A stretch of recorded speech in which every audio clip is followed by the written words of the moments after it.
You can have two children that grow up in the same house and have two totally different experiences in the house, so making sure that we understand, that our world is not the world.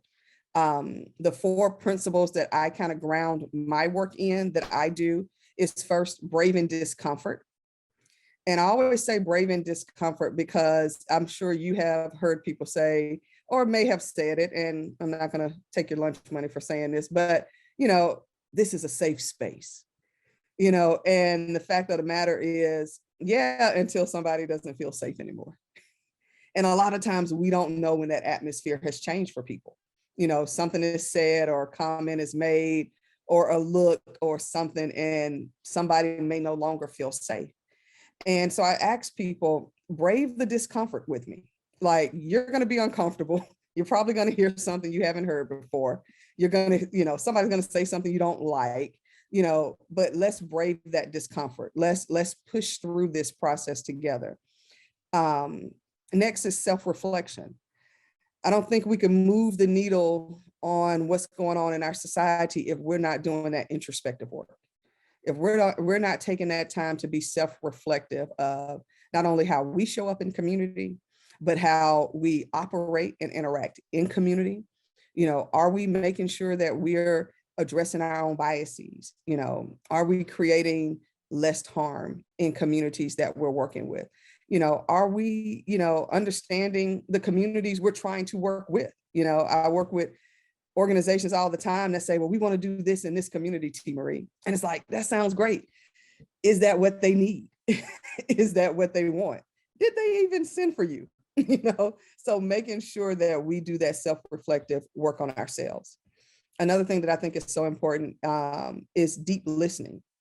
I think taking the time to truly listen to our neighbors, other communities, those who we may be serving, to make sure not only are we showing up correctly, but we're providing or supporting something that the community truly needs.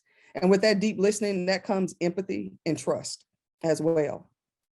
And then lastly, my last principle is proximity and action. I think is important, and I'm sure, you may have heard this when you all went to Montgomery, but, Brian Stevenson, even in his work, talks about getting proximate to communities that have been marginalized and oppressed. And I think that's very vital and important. I think it's also not to just stop with getting proximate. What is the action? What is the call to action? What is needed here? And so those are the things that I ground my work in. Again, braving discomfort, self-reflection, deep listening, proximity, and action. I think when we start thinking about, when you go back to braving discomfort, I think sometimes we don't want to have the hard conversations about how we got here, and being able to be honest about these man-made disparities, as I call them, that happen in our community, has happened across time. I think understanding an issue in a community is just as important as understanding what led us to it.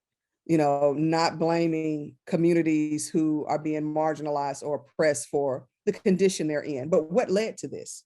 We were recently dealing with this here in Birmingham, where one of our large organizations was, saying these issues are in our community. These folks in this community are not purchasing houses, or, they have high levels of diabetes or cholesterol. And I was like, but okay, that may be true, but are we going to talk about the redlining that led to the lack of home buyers?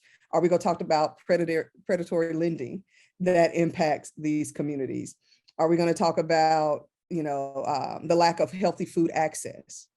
And in Alabama, in Birmingham, we had, steel mills, iron mills, all of that pollution that went into our atmosphere, in our air, but also in our water system and in our land. Those things from years ago still impact these community members now. So even if somebody wants to grow healthy food, if they're using that polluted soil, they're growing polluted food. So understanding, how do we get here? And I think that's so important.